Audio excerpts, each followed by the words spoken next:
ఇప్పుడు మీరు చూస్తున్న దోశలు డయాబెటీస్ ఉన్న వాళ్ళు కూడా ఎన్నన్నా తినొచ్చు. ఇది మల్టీగ్రెయిన్ దోశ. ఇప్పుడు ఎవరికి చూసినా అందరికీ షుగర్ వచ్చింది అంటున్నారు.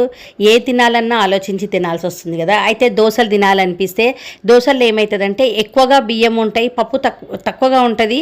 అవి తినాలన్నా కొంచెం ఆలోచించి తింటారు. కానీ ఈ దోశలు మల్టీగ్రెయిన్ దోశలు ఎన్ని తిన్నా కూడా షుగర్ అనేది కంట్రోల్లోనే ఉంటుంది. ఇంకోటి ఫైబర్ ఎక్కువగా ఉంటుంది కాబట్టి వేరే అందరికీ కూడా హెల్త్కి మంచిదన్నమాట.